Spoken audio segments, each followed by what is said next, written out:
ഇന്നത്തെ geo political ഡെവലപ്മെൻറ്റ്സിൽ America ചർച്ച ഒരു ദിവസത്തേക്ക് മാറ്റിവെച്ചിരിക്കുകയാണ്. അമേരിക്ക മാറ്റിവെച്ചിരിക്കുന്നു എന്ന് പറയുന്നതിനേക്കാളും ഇറാൻ വരുന്നതുമായിട്ട് ബന്ധപ്പെട്ട് ഇപ്പോഴും തടസ്സം പറഞ്ഞുകൊണ്ടിരിക്കുകയാണ്. അപ്പോൾ അതുകൊണ്ട് നാളെ ഒരു ദിവസം കൂടി സമയം കൊടുക്കുകയാണ് അമേരിക്ക. അപ്പം ബുധനാഴ്ച ചർച്ച നടക്കും എന്ന് പ്രതീക്ഷിക്കുന്നു. അതാണ് മൊത്തത്തിൽ മനസ്സിലാക്കാൻ പറ്റുന്നത്. ഗ്ലോബൽ നെറേറ്റീവ് അങ്ങനെയാണ്. അതായത് ബുധനാഴ്ച ഇസ്ലാമാബാദിൽ വെച്ചിട്ട് അമേരിക്കയും ഇറാനും ചർച്ച നടത്തും എന്നുള്ള തരത്തിലാണ് അമേരിക്കയുടെ സൈഡിൽ നിന്നുള്ള വാർത്താമാധ്യമങ്ങളൊക്കെ റിപ്പോർട്ട് ചെയ്യുന്നത്. മുഖം രക്ഷിക്കൽ പരിപാടിയാണ്. അവർ മൺഡേ വരേണ്ടതായിരുന്നു, മൺഡേ വന്നില്ല, ചൊവ്വാഴ്ച വന്നിട്ടില്ല, ഇപ്പോൾ ബുധനാഴ്ചയായിട്ട് മാറിയിരിക്കുകയാണ്. ബുധനാഴ്ചയോടുകൂടി ഈ സീസ് ഫയർ ഇല്ലേ, ട്രംപ് പ്രഖ്യാപിച്ച 2 വീക്ക് സീസ് ഫയർ, അത് ഫിനിഷ് ആവുകയാണ്. അപ്പോൾ അത് കഴിഞ്ഞിട്ട് അപ്പം നാളെ നടക്കുന്ന ചർച്ചയിൽ എന്തെങ്കിലുമൊക്കെ തീരുമാനമായി കഴിഞ്ഞാൽ ഈ അവസ്ഥ ഇതേപോലെ തുടരും, ഈ സ്റ്റേറ്റസ് കോ ഇങ്ങനെ തന്നെ തുടരും. അതല്ലാന്നുണ്ടെങ്കിൽ യുദ്ധമായിട്ട് മാറും. അല്ലാന്നുണ്ടെങ്കിൽ സ്ട്രേറ്റ് ഓഫ് ഹോർമൂസ് പൂർണ്ണമായിട്ടും അമേരിക്ക ഇറാൻ വഴങ്ങുന്നത് വരെ തടഞ്ഞു വെക്കേണ്ടി വരും. ഇതാണ് നിലവിലെ സാഹചര്യം. അപ്പോൾ അതൊരു സൈഡിൽ നിൽക്കട്ടെ. അപ്പോൾ അതുകൊണ്ട് ഇറാനും അമേരിക്കയുമായിട്ട് ബന്ധപ്പെട്ട വിഷയത്തിൽ ഇന്ന് കൂടുതലൊന്നും പറയാനില്ല. ഇതാണ് നിലവിലെ സാഹചര്യം. പാകിസ്ഥാനാണെന്നുണ്ടെങ്കിൽ ഇടയിൽ കിടന്ന് തലയിട്ട് പുകയ്ക്കുകയാണ്. പാകിസ്ഥാൻ ചെയ്യുന്ന ഒരേ ഒരു കാര്യം ഇറാൻ്റെ കാല് പിടിച്ച് എങ്ങനെയെങ്കിലും ഇസ്ലാമാബാദിലേക്ക് എത്തിക്കുക എന്നുള്ളതാണ്. അതാണ് ട്രംപ് കൊടുത്തിരിക്കുന്ന ടാസ്ക്. ആ ടാസ്ക് കഷ്ടപ്പെട്ട് പൂർത്തിയാക്കാൻ ശ്രമിക്കുന്ന പാകിസ്ഥാനെയാണ് നമുക്ക് കാണാൻ കഴിയുന്നത്. ഇനി ഇന്ത്യയുമായിട്ട് ബന്ധപ്പെട്ട വിഷയത്തിൽ ഈ മിഡിൽ ഈസ്റ്റിൽ നടന്നുകൊണ്ടിരിക്കുന്ന ഈ കോൺഫ്ലിക്റ്റ് എങ്ങനെയാണ് ഇന്ത്യയെ ബാധിക്കുന്നതെന്ന് ചോദിച്ചു കഴിഞ്ഞാൽ ചൈന ഇവിടെ ക്ലിയർ ആയിട്ട് ഒരു റൂട്ട് മാപ്പ് വരയ്ക്കുന്നുണ്ട്. ഇതിനകത്ത് നമ്മൾ ബ്രിക്സ് രാജ്യങ്ങൾ ഒരു സൈഡിൽ, വെസ്റ്റേൺ ചേരി മറ്റൊരു സൈഡിൽ, ഓക്കെ, രണ്ടും. മറ്റേത് ഏകാധിപത്യ പ്രവണതയോടുകൂടി വർഷങ്ങളായിട്ട് മാറ്റി നിർത്തപ്പെട്ട രാജ്യങ്ങളുടെ ഒരു സംഘടനയായിട്ടാണ് ബ്രിക്സ് ഐഡന്റിഫൈ ചെയ്യപ്പെടുന്നത്. അതൊരു എക്കണോമിക് കൂട്ടായ്മയാണെങ്കിലും ഇങ്ങനെയാണ് അതിൻ്റെ ഒരു നരേറ്റീവ്. പല സാഹചര്യങ്ങളിലും ഇന്ത്യയുടെ ഫോറിൻ മിനിസ്റ്റർ ജയശങ്കർ തന്നെ ഇതേ മാതൃകയിലുള്ള എക്സ്പ്ലനേഷൻസ് ഗ്ലോബൽ ഫോറത്തിൽ കൊടുത്തിട്ടുണ്ട്. ഒരു ചോദ്യത്തിന് വളരെ വ്യക്തമായിട്ട് എക്സ്റ്റേണൽ അഫയേഴ്സ് മിനിസ്റ്റർ ജയശങ്കർ പറയുന്നുണ്ട്, G7 എന്ന് പറഞ്ഞൊരു സംഘടന ഉണ്ടല്ലോ, അതിൽ നിങ്ങൾ ആരെയൊക്കെ മെമ്പറാക്കി? G5 ഉണ്ട്, അതിൽ എത്ര പേരെ മെമ്പറാക്കി? G20 ഉണ്ട്, അതിലെല്ലാവരും മെമ്പറാണോ എന്ന് ചോദിച്ചു കഴിഞ്ഞാൽ ഇങ്ങനെയുള്ള ചോദ്യങ്ങൾ വെസ്റ്റേൺ രാജ്യങ്ങൾക്കെതിരെ പലപ്പോഴായിട്ട് ഇന്ത്യയുടെ സൈഡിൽ നിന്നും ചോദിച്ചിട്ടുണ്ട്. ജയശങ്കർ ചോദിക്കുന്ന പറഞ്ഞാൽ ജയശങ്കറിന്റെ ഇൻഡിവിജ്വൽ ചോദ്യമല്ല, അത് ഇന്ത്യയുടെ ചോദ്യമാണ്. കാരണം ജയശങ്കർ ഇന്ത്യയുടെ ഫോറിൻ മിനിസ്റ്ററാണ്. ഇത് നമ്മൾ ഓർത്ത് വെച്ചുകൊണ്ട് വേണം കാര്യങ്ങളെ വിലയിരുത്താൻ. അപ്പോൾ ഇന്ത്യയുടെ കാഴ്ചപ്പാട് ബ്രിക്സുമായിട്ട് ബന്ധപ്പെട്ട് വളരെ വ്യക്തമാണ്. അപ്പോൾ ഇവിടെ ഈ വെസ്റ്റേൺ ചേരിയെ എതിർത്ത് നിൽക്കുന്ന ശക്തമായ 3 രാജ്യങ്ങൾ ഈ ബ്രിക്സിൻ്റെ ഉള്ളിലുണ്ട്. അതിലൊന്ന് ഇറാൻ, 2 ചൈന, 3 റഷ്യ. ഉറപ്പാണ് ഇന്ത്യക്കാണ് കുറച്ച് ബാലൻസ്ഡ് മൾട്ടി പോളാർ അല്ലെങ്കിൽ മൾട്ടി ലാറ്ററൽ ഫോറിൻ പോളിസി ഉള്ളത്. അപ്പോൾ അവിടെ ഇന്ത്യക്ക് ഷാർപ്പായിട്ടുള്ളൊരു തീരുമാനം ബ്രിക്സിൽ എടുക്കാൻ കഴിഞ്ഞിട്ടില്ല. അതൊരു യാഥാർത്ഥ്യമാണ്. നമ്മൾ ബ്രിക്സ് എന്നൊക്കെ പറഞ്ഞ് സംസാരിച്ചാലും ഈ യാഥാർത്ഥ്യം മനസ്സിലാക്കിക്കൊണ്ട് വേണം നമ്മൾ മുന്നോട്ട് നീങ്ങാൻ. ഇനി അടുത്ത പ്രശ്നം എന്ന് പറഞ്ഞാൽ ചബഹാർ പോർട്ട്. ഇന്ത്യ ഈ ചബഹാർ പോർട്ടുമായിട്ടുള്ള കംപ്ലീറ്റ് ഇൻവെസ്റ്റ്മെൻറ്റും നിർത്തിവെച്ചിരിക്കുകയാണ്. ഇപ്പം ചബഹാർ പോർട്ട് ബിഡ് ചെയ്യാൻ വേണ്ടിയിട്ട് ഈ മർഖാൻ കോസ്റ്റ് എന്ന് പറയുന്ന ഏരിയയാണ് സിസ്താൻ ബലൂചിസ്ഥാൻ്റെ ആ ഒരു കടൽ തീരങ്ങൾ. ആ സിസ്താൻ ബലൂചിസ്ഥാൻ ഏരിയയിലാണ് ഈ ചബഹാർ പോർട്ടും വരുന്നത്. അപ്പോൾ ഈ ചബഹാർ പോർട്ടിനെ ബിഡ് ചെയ്യാൻ വേണ്ടിയിട്ട് ചൈന ശ്രമിക്കുന്നുണ്ട്. അതായത് ചൈനയ്ക്ക് എങ്ങനെയാണോ സീപക് കോറിഡോറിൽ ഗ്വാദാർ പോർട്ട് ക്രൗൺ ഓഫ് ജ്വൽ എന്ന് അവർ വിളിച്ചിരുന്നത്, അതേപോലെ ഇന്ത്യയുടെ ഏറ്റവും പ്രധാനപ്പെട്ട ഒരു ഗോൾഡൻ ക്രൗൺ ഓഫ് ജ്വൽ എന്നുള്ള രീതിയിൽ അറിയപ്പെട്ടിരുന്ന ഒരു പോർട്ടാണ് ചബഹാർ പോർട്ട്. ആ ചബഹാർ പോർട്ട് അമേരിക്കയുടെ പ്രഷർ കൊണ്ട് നമുക്ക് നഷ്ടപ്പെട്ടു എന്നുള്ളത് ഒരു യാഥാർത്ഥ്യമാണ്, പച്ചയായ യാഥാർത്ഥ്യമാണ്. അതിന് പ്രധാനപ്പെട്ട കാരണം ഇന്ത്യ 2 കോറിഡോറുകളാണ് പ്രഖ്യാപിച്ചത്. എന്തുകൊണ്ട് ഇന്ത്യ 2 കോറിഡോറുകൾ പ്രഖ്യാപിച്ചു? ഒന്ന് സെൻട്രൽ ഏഷ്യൻ സൈഡിൽ ത്രൂ റഷ്യ വരെ ചെല്ലാനും, അതായത് ഇറാൻ്റെ ചബഹാർ പോർട്ടിൽ സാധനങ്ങൾ എത്തിക്കുക, അവിടെ നിന്നും അഫ്ഗാനിസ്ഥാൻ ത്രൂ തജിക്കിസ്ഥാൻ വഴി സെൻട്രൽ ഏഷ്യയിലേക്ക് എത്തിപ്പെട്ട് അങ്ങനെ സെൻറ്റ് പീറ്റേഴ്സ്ബർഗ് വരെ നമുക്ക് വളരെ എളുപ്പത്തിൽ ചരക്ക് ഗതാഗതം നടത്താൻ പറ്റുന്ന രീതിയിലുള്ള ഒരു കോറിഡോറാണ് INSTC കോറിഡോർ. പക്ഷേ ഈ INSTC കോറിഡോർ തികച്ചും ബ്രിക്സുമായിട്ട് ചേർന്നതാണ്. അതാണ് മനസ്സിലാക്കേണ്ടത്. പക്ഷേ ഇന്ത്യ മറ്റൊരു കോറിഡോറും കൂടി പ്രഖ്യാപിച്ചായിരുന്നു, അതായത് ഐമാക് കോറിഡോർ. ഈ ഐമാക് കോറിഡോർ എന്ന് പറഞ്ഞാൽ India middle east Europe economic corridor. ഇതെല്ലാം തന്നെ തുർക്കിയെ നൈസായിട്ട് ഒഴിവാക്കിക്കൊണ്ട് ഇന്ത്യ 2 കോറിഡോറും വളരെ പ്രത്യേകം. തുർക്കിയെ ഒഴിവാക്കാനുള്ള കാരണം എന്താണ്? അവരുടെ നിയോ ഓട്ടോമനിസം, അവർ പുതിയ ഓട്ടോമൻ എംപറർ ആവാൻ വേണ്ടി ശ്രമിച്ചുകൊണ്ടിരിക്കുന്ന ആ ഒരു പോളിസി ഉണ്ട്, ഹിഡൻ പോളിസി തുർക്കി നടപ്പിലാക്കാൻ ശ്രമിക്കുന്നുണ്ട്. അതുകൊണ്ടാണ് തുർക്കിയെ നമ്മൾ ഒഴിവാക്കുന്നത്. ആ തുർക്കിയുടെ നിയോ ഓട്ടോമനിസത്തിൻ്റെ ഭാഗമല്ല ഇന്ത്യ. കാരണം ഇന്ത്യ ഒരു ഇസ്ലാമിക് രാജ്യമല്ല, ഉമ്മത്തിൻ്റെ കീഴിൽ വരില്ല, കൂട്ടിയാൽ കൂടില്ല. അവർ പാകിസ്ഥാനോടൊപ്പമാണ് അവരുടെ നിലപാട്. അതുകൊണ്ട് നമ്മളും തുർക്കിയെ മാറ്റി നിർത്തിയിട്ടാണ് നമ്മളുടെ കോറിഡോർ എല്ലാം തന്നെ പ്രഖ്യാപിച്ചത്. അപ്പോൾ ഇവിടെ നമ്മൾ മനസ്സിലാക്കേണ്ട വിഷയം എന്ന് പറഞ്ഞാൽ ഇന്ത്യ പ്രഖ്യാപിച്ച ഐമാക് കോറിഡോർ, ഈ ഐമാക് കോറിഡോർ തികച്ചും ഇസ്രായേൽ ഓറിയന്റഡ് ആണ്. ഇസ്രായേൽ ഓറിയന്റഡ് എന്ന് പറഞ്ഞാൽ അമേരിക്ക പ്രധാനമായിട്ടും ഐമാക് കോറിഡോർ ഇന്ത്യയിൽ പുഷ് ചെയ്യാനുള്ള കാരണം എന്താണ്? ഇന്ത്യയെ നന്നാക്കി കളയാമെന്ന് പറഞ്ഞിട്ടാണോ? ഒരിക്കലുമില്ല. അമേരിക്കയുടെയും ഹൈഫ പോർട്ടിനെ ഒരു ഗ്ലോബൽ ഹബ്ബായിട്ട് മാറ്റണം. എണ്ണ വ്യാപാരമായിക്കോട്ടെ, അതേപോലെ തന്നെ ചരക്ക് ഗതാഗതമായിക്കോട്ടെ, ഇതെല്ലാം തന്നെ ഹൈഫ നമ്പർ 1 ആയിട്ട് മാറണം. ഹൈഫയെ എയിം ചെയ്തുകൊണ്ട് കൃത്യമായിട്ട് ഇസ്രായേലിൻ്റെ ഹൈഫയെ നല്ല രീതിയിൽ പ്രൊമോട്ട് ചെയ്ത് കൊണ്ടുവരാൻ വേണ്ടിയിട്ടാണ് ഈ ഐമാക് കോറിഡോർ. പ്രത്യേകിച്ച് Israel, India, America, middle east കോറിഡോറാണിത്, യൂറോപ്പിലേക്ക് എത്തുന്ന കോറിഡോർ. എനിവേ, യൂറോപ്പും അമേരിക്കയും അന്നുണ്ടായിരുന്ന റിലേഷൻഷിപ്പ് അല്ല ഇന്ന് ഉള്ളത്. എന്നാലും ഐമാക് കോറിഡോർ എന്ന് പറഞ്ഞ പ്രോജക്റ്റ് ഇപ്പോഴും നിലനിൽക്കുന്നുണ്ട്, അതൊരു യാഥാർത്ഥ്യമാണ്. പക്ഷെ ഇപ്പോൾ നിലവിൽ നടന്നുകൊണ്ടിരിക്കുന്ന പ്രശ്നങ്ങൾ എന്ന് പറഞ്ഞാൽ ഈ മിഡിൽ ഈസ്റ്റ് കോൺഫ്ലിക്റ്റ് കൊണ്ട് നമുക്ക് ഇറാനിൽ പ്രശ്നങ്ങൾ നടക്കുന്നത് കൊണ്ട് INSTCയും തടസ്സപ്പെടുകയാണ്. അതേസമയം മിഡിൽ ഈസ്റ്റിൽ കോൺഫ്ലിക്റ്റ് നടക്കുന്നത് കൊണ്ട് നമുക്ക് ഐമാക് കോറിഡോറും തടസ്സപ്പെടുകയാണ്. ഇതാണ് നമ്മൾ നേരിടുന്ന പ്രതിസന്ധി. ഐമാക് കോറിഡോർ തടസ്സപ്പെടുന്നു, INSTC തടസ്സപ്പെടുന്നു, ചബഹാർ പോർട്ട് കൈവിട്ടു പോകുന്നു.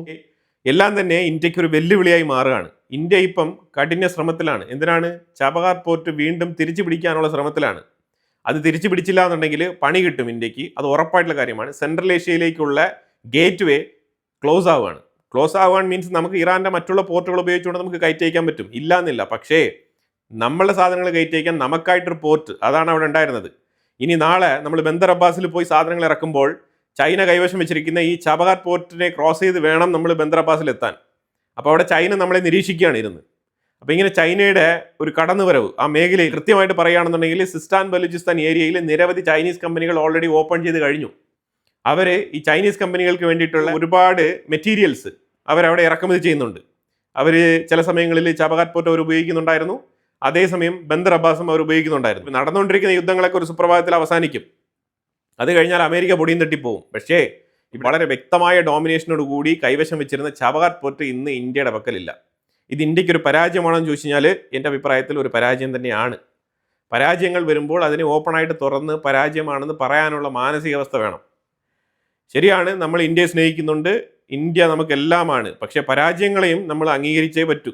അപ്പോൾ ഇത് ജിയോ പൊളിറ്റിക്കലി ഒരു പരാജയമാണ്. ഇനിയിപ്പോൾ ഇതിന് ബദൽ മാർഗങ്ങൾ പലതും സംഭവിച്ചേക്കാം. പക്ഷേ ഇന്ത്യക്ക് വളരെ എളുപ്പത്തിൽ ഉണ്ടായിരുന്ന ഒരു ഗേറ്റ് വേ ആണ്, അതിപ്പം നിലച്ചിരിക്കുകയാണ്.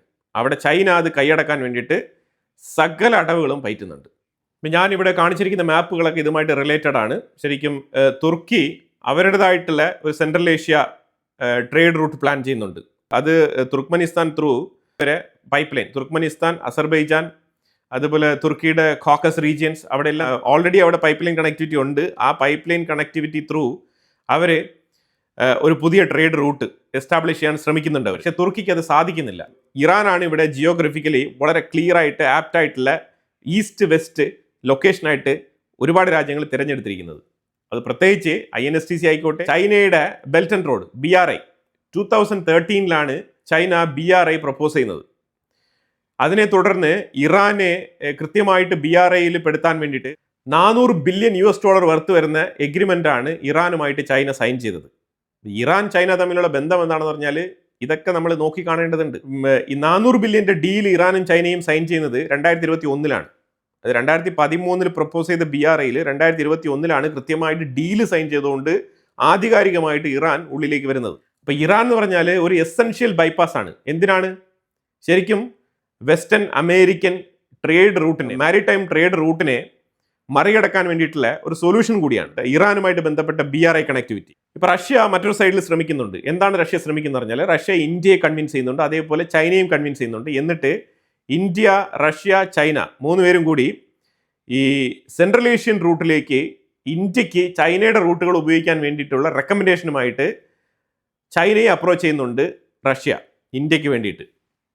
ഇതൊക്കെ ബാക്ക് ഡോറിൽ നടക്കുന്ന ഡിസ്കഷൻസ് ആണ്. ഇങ്ങനെ മാറി മാറി ഇവരൊക്കെ ചർച്ച ചെയ്യുന്നത് ഇത്തരത്തിലുള്ള വിഷയങ്ങളാണ്. ചബഹാർ പോർട്ട് ചൈന ഏറ്റെടുക്കുകയാണെന്നുണ്ടെങ്കിൽ നമുക്കത് ഉപയോഗിക്കേണ്ടി വരും വിത്ത് ചൈനയുടെ പെർമിഷനോട് കൂടി. ഇതാണ് സാഹചര്യം. ഇന്ത്യയുമായിട്ട് റിലേഷൻഷിപ്പ് മെച്ചപ്പെടുത്തുന്നു എന്നൊക്കെ പറയുന്ന സ്ഥിതിക്ക് സെൻട്രൽ ഏഷ്യയിലേക്കുള്ള ചരക്ക് നീക്കം വളരെ എളുപ്പത്തിൽ നടക്കണം എന്നുണ്ടെങ്കിൽ നമുക്ക് ഇറാൻ റൂട്ട് വളരെ അനിവാര്യമാണ്. അപ്പോൾ അത് ഈ യുദ്ധം എങ്ങനെ അവസാനിക്കും, വരുന്ന റെജീം എങ്ങനെയാണ് ഇന്ത്യയെ കൺസിഡർ ചെയ്യാൻ പോകുന്നത്, ഇതിലെല്ലാം വലിയ രീതിയിലുള്ള ആശങ്കയും ചോദ്യങ്ങളും ഇന്ത്യക്കുള്ളിലുണ്ട്, ഇന്ത്യൻ ഫോറിൻ മിനിസ്ട്രിക്കുണ്ട്. നിലവിൽ ഇന്ത്യ ആണെങ്കിൽ ബാക്ക് ടു ബാക്ക് ഇറാനുമായിട്ട് ചർച്ച നടത്തിക്കൊണ്ടിരിക്കുകയാണ്. ഇന്ത്യ മേക്ക് ഷുവർ ചെയ്യാണ് ചബഹാർ പോർട്ട് ഞങ്ങൾ എങ്ങനെയെങ്കിലും തിരിച്ചു പിടിക്കും എന്നുള്ളൊരു വാശിയിലാണ് ഇന്ത്യ. പക്ഷേ വിജയിക്കുമോ പരാജയപ്പെടുമോ എന്നുള്ളത് നമുക്കറിയില്ല. കാരണം ഇറാനുമായിട്ട് ഒരു ഉറച്ച നിലപാട്, ട്രസ്റ്റ് വർത്തിയായിട്ട് ഇന്ത്യ ചബഹാർ പോർട്ടിനെ പിടിച്ചു നിർത്തിയില്ല. ഇൻഡയറക്റ്റ് ആയിട്ട് ഏതെങ്കിലും തരത്തിൽ ഒരു സെറ്റിൽമെന്റ് നടത്തി അതിനെ പിടിച്ചു നിർത്തണമായിരുന്നു, ഇൻസ്റ്റെഡ് ഓഫ് എക്സിറ്റിംഗ്. അവിടെ നിന്ന് ഒരിക്കലും എക്സിറ്റ് ആവരുതായിരുന്നു.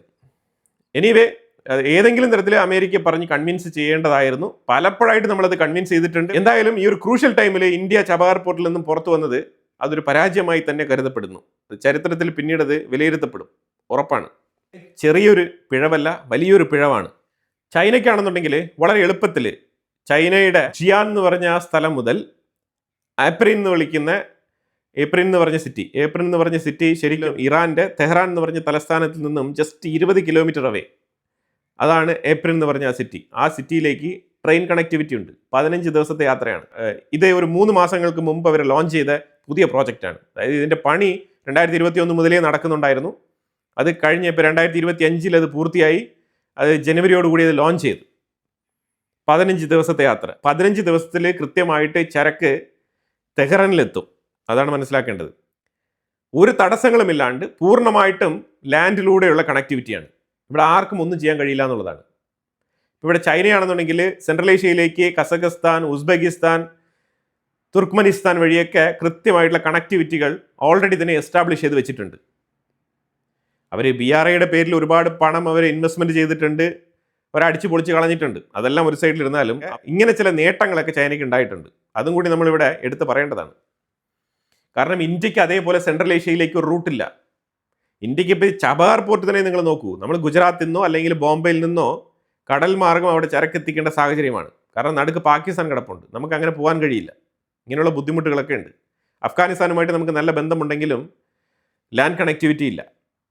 കാരണം ആ ഏരിയ പാകിസ്ഥാൻ ഒക്കുപ്പൈ ചെയ്ത് വെച്ചിരിക്കുകയാണ്. അപ്പോൾ ഇങ്ങനെയൊക്കെയുള്ള ബുദ്ധിമുട്ടുകളുണ്ട്. ഈ ബുദ്ധിമുട്ടുകൾക്കിടയിലാണ് ഇന്ത്യ ഈ ചബഹാർ പോർട്ട് വിട്ടുകൊടുത്തത്. ഈ അഡ്വാൻറ്റേജ് കൃത്യമായിട്ട് മനസ്സിലാക്കിക്കൊണ്ടാണ് റഷ്യ ഇന്ത്യയെ കൺവിൻസ് ചെയ്യുന്നത്. നിങ്ങൾ ചൈനയോടൊപ്പം ചേർന്ന് സെൻട്രൽ ഏഷ്യയിലേക്ക് പ്ലാൻ ചെയ്യൂ എന്നാണ് പറഞ്ഞിരിക്കുന്നത്. ഈ ഐമാക് കോറിഡോർ എന്ന് പറയുന്നത് പൂർണ്ണമായിട്ടും ഒരു വെസ്റ്റേൺ കോറിഡോർ ആണ്. ആ western corridor completely depended on Abraham Accord 2.0. അതായത് ഈ യുദ്ധം വിജയിച്ച് അമേരിക്ക കൃത്യമായിട്ട് മിഡിൽ ഈസ്റ്റിൽ അവരുടെ ആധിപത്യം ഉറപ്പിച്ച് അത് കഴിഞ്ഞിട്ട് ഈ അറബ് രാജ്യങ്ങളെല്ലാം വിളിച്ചു കൂട്ടി അബ്രഹാം അക്കോർഡ് സൈൻ ചെയ്ത് എന്നാൽ മാത്രമേ സ്മൂത്ത് ആയിട്ട് നമുക്ക് ഐമാക് കോറിഡോറിനെ കുറിച്ച് നമുക്ക് സംസാരിക്കാൻ പറ്റുകയുള്ളൂ. അല്ലാന്നുണ്ടെങ്കിൽ അത് മറക്കേണ്ടി വരും. അതാണ് നിലവിലെ സാഹചര്യം. പക്ഷേ ഇസ്രായേൽ എന്ന് പറഞ്ഞ രാജ്യം, അത് മാത്രമാണ് ഇന്ത്യയുടെ കോൺഫിഡൻസ്. ആ കോൺഫിഡൻസിലാണ് ഹൈഫയുടെ ഒരു പോർഷൻ ഇന്ത്യ തന്നെ ഏറ്റെടുത്തിരിക്കുന്നത്. അപ്പോൾ എന്തുകൊണ്ടാണ് ഹൈഫ ഏറ്റവും കൂടുതൽ ടാർഗറ്റ് ചെയ്യപ്പെട്ടത് കഴിഞ്ഞ യുദ്ധത്തിൽ എന്ന് ചോദിച്ചു കഴിഞ്ഞാൽ ഇതാണ് അതിൻ്റെ കാരണം. ഹൈഫ ബിക്കം എ ഗ്ലോബൽ ഹബ്ബായിട്ട് മാറും. ആ ഗ്ലോബൽ ഹബിനെയാണ് മുൻകൂട്ടി പ്രിയംറ്റീവ് ലെവലിൽ അറ്റാക്ക് നടത്തിയത്. ഇറാൻ ആയിക്കോട്ടെ, ഹെസ്ബുള്ള ആയിക്കോട്ടെ. ഇപ്പോഴും ഇറാനും ഹെസ്ബുള്ളയും റോക്കറ്റ് വിടുമ്പോൾ അവർ ഏറ്റവും കൂടുതൽ ടാർഗറ്റ് ചെയ്യുന്നത് ഹൈഫയാണ്. അവിടെ ശരിക്കും ഓയിൽ ഡിപ്പോയിന്റ് എന്ന് പറഞ്ഞിട്ട് അത് മാത്രമല്ല ടാർഗറ്റ് ചെയ്യുന്നത്. മെയിൻ ആയിട്ടുള്ള എയിം എന്ന് പറഞ്ഞാൽ ഹൈഫയെ തകർക്കുക എന്നുള്ളതാണ്. കാരണം അവിടെ അടിച്ചാൽ 2 രാജ്യങ്ങൾക്ക് കൊള്ളും. ഇസ്രായേലിന് നേരിട്ട് കൊള്ളും, ഇന്ത്യക്ക് ഇൻഡയറക്റ്റ് ആയിട്ട് കൊള്ളും. മെക്സിക്കോയിൽ ഒരു ടൂറിസ്റ്റ് ലൊക്കേഷനാണ്. ഈ ലൊക്കേഷനിൽ ഒരു റീസണും ഇല്ലാണ്ട് ഒരു ലേഡിയെ വെടിവെച്ച് കൊലപ്പെടുത്തി. കനേഡിയൻ ലേഡിയാണ് അവിടെ കൊല്ലപ്പെട്ടത്. ഈ മോണ്യുമെന്റ് നിങ്ങൾ കണ്ടിട്ടുണ്ടാവും. ശരിക്കും ഇത് വളരെ ഫേമസ് ആയിട്ടുള്ള മോണ്യുമെന്റ് ആണ്. ബലി സംസ്കാരമൊക്കെ നിലനിന്നിരുന്ന സാഹചര്യത്തിൽ ഈ മോണ്യുമെന്റ് ഒക്കെ വലിയ രീതിയിൽ സെലിബ്രേറ്റ് ചെയ്യപ്പെട്ടിരുന്നു അന്നത്തെ കാലത്ത്. ഇന്നല്ല, ഇത് ഇന്നൊരു കാഴ്ച വസ്തുവാണ്. അപ്പോൾ ഇവിടെ ഒരുപാട് ആൾക്കാർ ഇത് കാണാൻ വേണ്ടി പോകുന്നുണ്ട്. ആ സാഹചര്യത്തിൽ ഇത് കാണാൻ വേണ്ടി വന്ന ഒരു സന്ദർശകൻ, ഇയാളുടെ ബാക്ക്ഗ്രൗണ്ടിനെ കുറിച്ച് കാര്യങ്ങളൊന്നും വ്യക്തമല്ല. എനിക്ക് തോന്നുന്നു മെന്റലി എന്തെങ്കിലും പ്രശ്നമുള്ള വ്യക്തിയാണെന്ന് തോന്നുന്നു. അപ്പോൾ അയാൾ വെറുതെ തോക്കെടുത്ത് അതിൻ്റെ മേളിൽ കയറി നിന്നിട്ട് വന്ന സന്ദർശകരെ മൊത്തം ഭീഷണിപ്പെടുത്തി. അവരൊക്കെ താഴെ ഈ വീഡിയോ കണ്ടു കഴിഞ്ഞാൽ മനസ്സിലാക്കാൻ പറ്റും, വളരെ കൃത്യമായിട്ട് ഇതിനകത്ത് കാണുന്നുണ്ട്. അവരെയൊക്കെ ഭീഷണിപ്പെടുത്തി മാറ്റി നിർത്തിയിട്ട് വെടിവെക്കുകയാണ് ചെയ്തത്. ആ സമയത്താണ് ഒരു കനേഡിയൻ ലേഡിക്ക് വെടിയേറ്റ് ആ ലേഡി കൊല്ലപ്പെട്ടത്. അതിനെ തുടർന്ന് ചിലർക്കൊക്കെ പരിക്കേറ്റു. പിന്നെ കുറേ പേര് ഇങ്ങനെയൊക്കെ വലിഞ്ഞു പിടിച്ച് മേളിൽ കയറിപ്പോയി ഇയാളെ കീഴ്പ്പെടുത്തി, ഇയാളെ ആക്രമിച്ചു. ആ ആക്രമണത്തിൽ അയാൾ കൊല്ലപ്പെട്ടു. ഇതാണ് മെക്സിക്കോയിൽ നടന്ന ആ ഒരു ഇൻസിഡൻറ്റ്.